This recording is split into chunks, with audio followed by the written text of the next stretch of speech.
My name is Emily, and I'm 33 years old. I have a family of 3. My husband, Bob, who is the same age as me, and our 3-year-old daughter, Jessica. Bob's family runs a tutoring school. His parents were teachers in the past, and Bob himself holds a teaching license. I can hardly believe I married into such a wealthy and intelligent family. Initially, my parents and friends were worried about me, but their concerns were unnecessary. Bob's family warmly welcomed me and accepted me as I am. My mother-in-law, Mary, who has 3 sons, was especially happy to have a daughter in the family. Although I was nervous at first, my energetic and cheerful nature is my strength. I decided to be myself and built a good relationship with them. I hold a second-class landscaping construction management engineer certificate, working on greening projects in parks and commercial facilities. I studied hard to earn this national certification, and even after going out to the field, it was a test of physical strength. The job is demanding, but I always take care of my health and am proud of my strength as a woman. Bob, now teaching at the family's tutoring school, used to be an elementary school teacher. We first met when I visited his school for a greening project meeting. After giving birth, I took maternity leave and just returned to work last year. With my daughter still young, I prioritize family now, but sometimes I can't make it in time to pick her up. In those times, Mary helps and Bob picks her up if he can. I am grateful for their support in balancing my career and family life. However, there is one person in my married life who troubles me, my sister-in-law, Lisa. She is Bob's brother's wife. Bob is the second of 3 brothers, with the youngest being single. The eldest son, Jacob, is married to Lisa, who is mainly a housewife but also helps with the tutoring school's accounting and administration. She seems to plan on sending her 5-year-old son to a private elementary school. From the first meeting at my in-laws' house, I knew she had different values and ways of thinking from mine. Petite, always well-dressed and smiling. I initially thought she was lovely, but she turned out to be two-faced. One time, while helping in the kitchen, she changed her demeanor when Mary left. "Can't you do something about your dress?" she snapped, her voice and demeanor so different from her usual self. "You're always wearing scruffy, dirty-looking clothes. Don't you see you're the odd one out here? It's embarrassing for me." "Well, I need to move easily. My daughter is still small, and I have to chase her," I replied. "I have a child too, you know." She sighed dramatically, about to say more but reverted to her usual self when Mary returned. "What were you two chatting about so animatedly?" Mary asked. "Oh, just some parenting talk," Lisa said, her voice instantly changing. Amazing how she switches personalities like a sensor that changes her demeanor when Mary appears, I thought. "Really?" Mary asked, looking at me. "Yes, just talking about our kids," I confirmed. Lisa nodded in satisfaction at my response. I'm not scared of slender Lisa or anything, but I didn't want to make a fuss over such petty remarks or worry Mary unnecessarily. Some of my friends struggle with mother-in-law issues. It's commonly heard that mothers-in-law can be a source of stress. Compared to that, I'm lucky to have a kind mother-in-law who supports my work. I thought I could handle Lisa's snide comments, but she continued to belittle me whenever we met. Once, while traveling for work, I ran into her chatting with 2 or 3 other moms.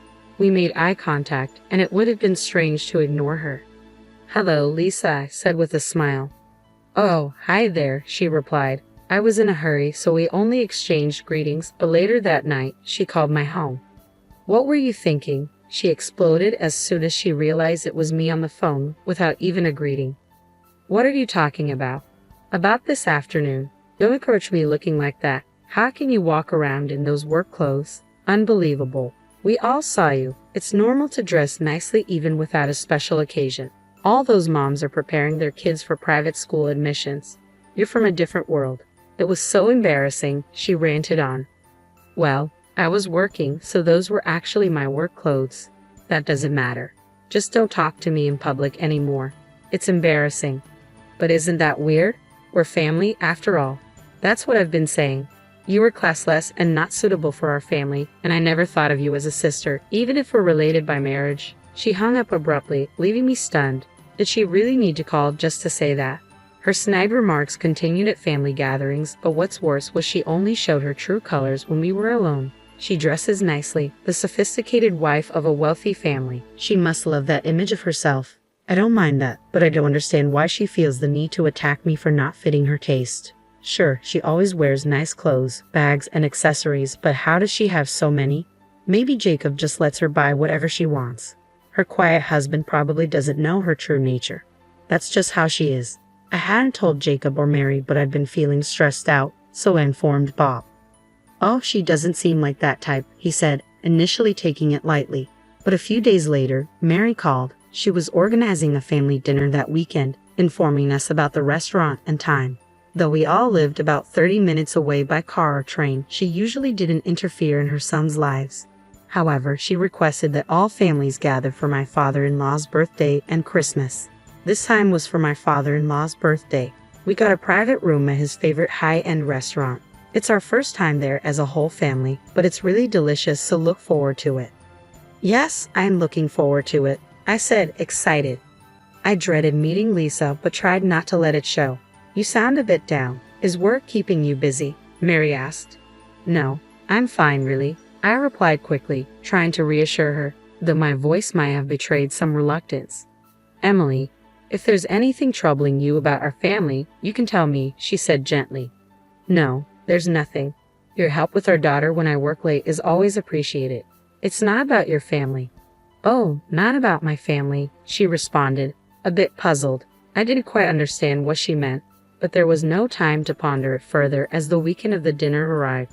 I resolved to celebrate my father-in-law's birthday with genuine gratitude, and not let sarcastic Lisa ruin the occasion. I arrived early, relieved to find that neither my in-laws nor Jacob's family were there yet. It felt rude to have kept my father-in-law waiting, and arriving early meant less time with Lisa. Soon after, Jacob's family arrived. Hello, long time no see, Emily, Jacob greeted me. Hello, Jacob. It's been a while, I replied, exchanging polite greetings. As Bob and Jacob started chatting, Lisa approached me, looking me over from head to toe before letting out a sigh. What's with that outfit? You should dress better for a high-end restaurant like this. How many times do I have to tell you? She whispered, her usual insults cutting through the air. Why did she have to say that on such a happy occasion? I forced a smile and responded, I chose a dress today, considering the occasion. Is it odd? It's not a high-end brand, but I can't believe you chose to wear such cheap things. With your square shoulders, the dress doesn't suit you. And you're only wearing your wedding ring. Bare nails and rough hands too, she continued. My work doesn't allow for manicures. Aren't your long nails inconvenient for housework? I countered, keeping my voice steady. Handling plants and soil often ruins my hands. Not being able to wear nail polish is trivial to me. My muscular physique was a result of my hard work in landscaping, something I was proud of. I was proud of my work, but her mockery made me retort, What are you saying? I don't do housework. Her voice grew louder, injured by my response. I can't stand you. Despite my kindness and advice, you never listen to me. You even defy me. I can't be associated with someone as crude as you. She was losing sight of her surroundings in her anger. Today is a celebration for our father-in-law. Please don't concern yourself with me, I said, trying to stay calm. You're the one ruining it. You're the one who doesn't fit in this family. I've been saying this. I can't dine with someone so shabby. You go home. What? Why should I go home? This is Mary's event, and you're the one causing a scene, I replied, staying firm. I'll address your concerns about me later. I have things to say too, but not now. Why are you talking back to me? Leave? Didn't you hear? Better yet, get out of this family altogether, Lisa demanded, her voice rising. Just as Bob approached in response to her raised voice, it happened. The one who should leave is you, came a calm yet authoritative voice. The door of the private room smoothly opened, and Mary quietly entered. Though she was a lady, her entrance was reminiscent of a samurai ready to deliver judgment. Who would be the one to be cut down with her sword of words?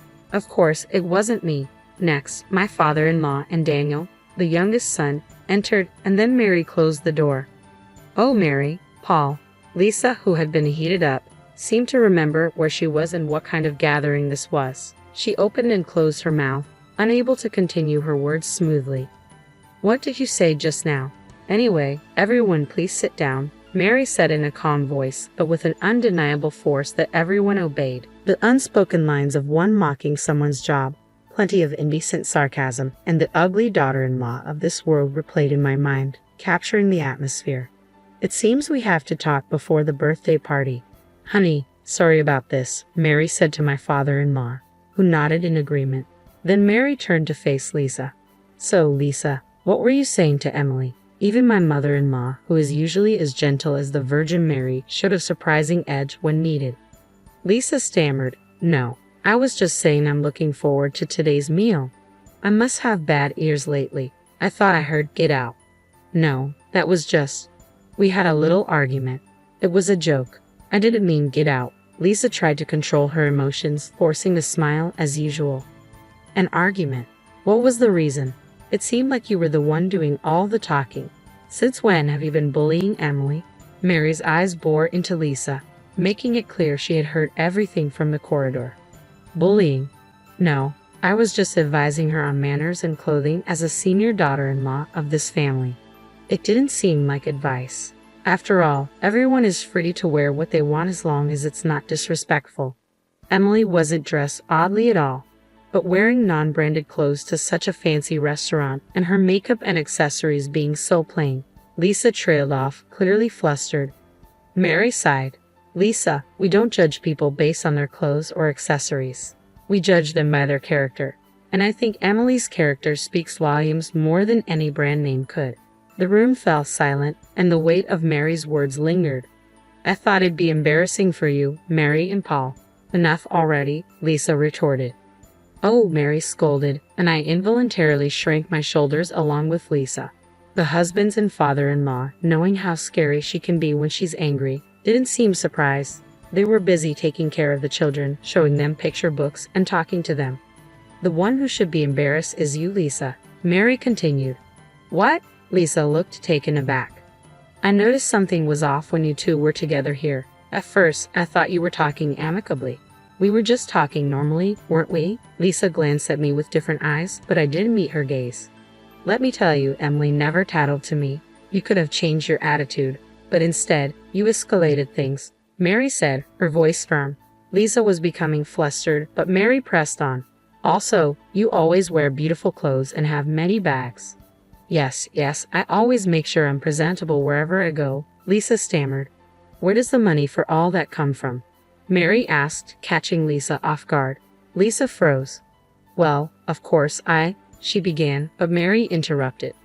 You help out with the accounting and administration of the tutoring school, and of course, you get paid for that. Even if my son said you could use that money freely, it doesn't seem enough for all those brand clothes and bags. Well, that's because, Lisa tried to explain. Are you using the household money as you please for your own desires? Mary questioned, her tone sharp. No, that's not, Lisa protested. It's true then. That makes sense, Mary concluded, crossing her arms. I was also curious about where the money was coming from. I had thought Jacob was just generous, but maybe he just left the household finances entirely to you. Still, he should have checked a bit more, don't you think? Maybe he trusted you because of your performance as a good wife. But that makes me feel sorry for Jacob. Lisa looked down, unable to respond. Spending money like water and talking about private school exams. You've been saving properly for your son's education, haven't you? You're not expecting us to pay for it, are you? Of course not, but he is one of your adorable grandchildren, after all, Lisa muttered. True, and we do love our grandchildren. We'd like to help with educational funds, Mary acknowledged, her voice softening slightly. When necessary, that's right, isn't it? You get that if you leave our house, Mary stated firmly. What? No, Mary, there's no need for that. I apologize for telling Emily to leave. Lisa's tone was suddenly contrite. Emily, she continued, using my name for the first time, you'll forgive her, right? We're sisters after all. Sisters, I replied, keeping my voice steady. Only as long as you're my brother's wife. Shall I repeat what you said? Mary signaled with her eyes for me to continue, so I did. You said you didn't want to become family, even in-laws, and that you never considered me a sister. Lisa made a strange noise, taken aback by my words. It's not just a matter of the household finances, Mary interjected. You've been dipping into the school's funds, haven't you?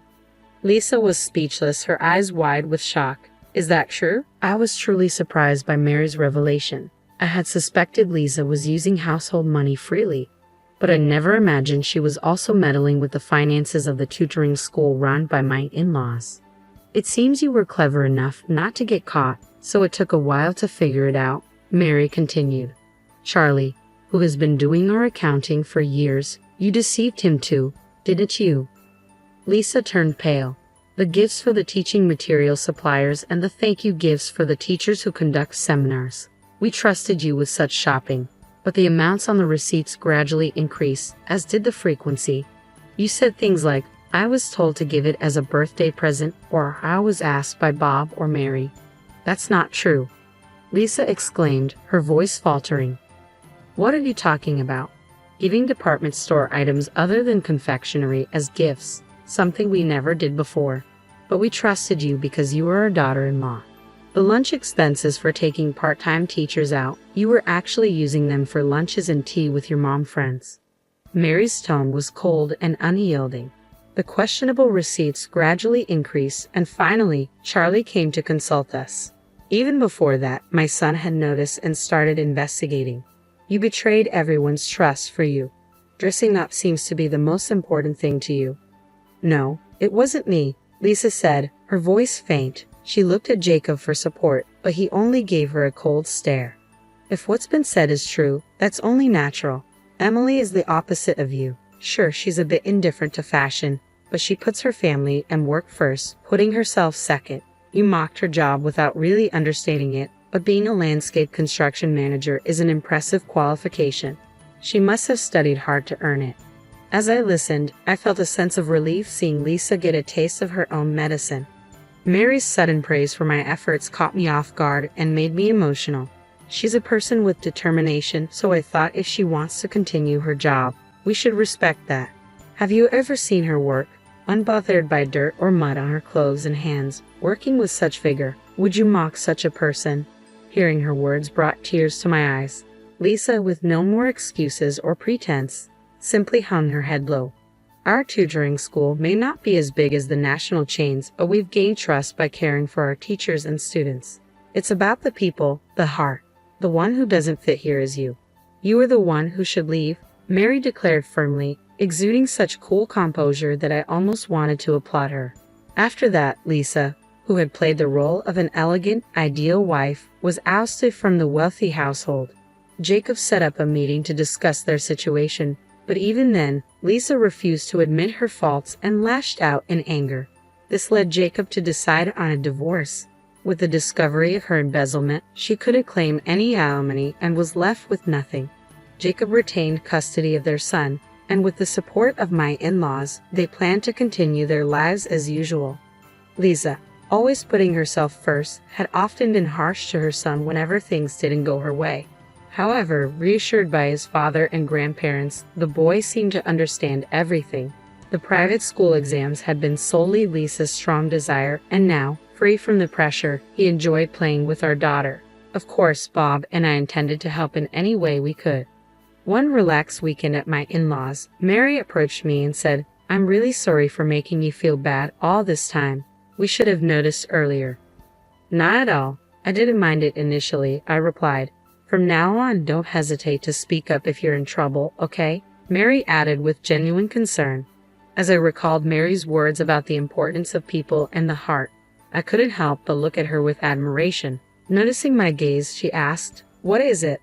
Nothing, I was just thinking how cool you are, Mary, I said with a smile. Oh, come on, the cool one is you, able to create gardens while wearing overalls. Maybe next time you could work on our garden. I want to replant the flower beds, Mary suggested. Absolutely, let me know anytime, even if it's not a job. I agreed. You should charge her properly, you know, Mom can be demanding. Bob chimed in playfully, and we all laughed together. Cherishing people, cherishing hearts. I knew I would remember to do just that, to keep laughing and living happily with my precious family.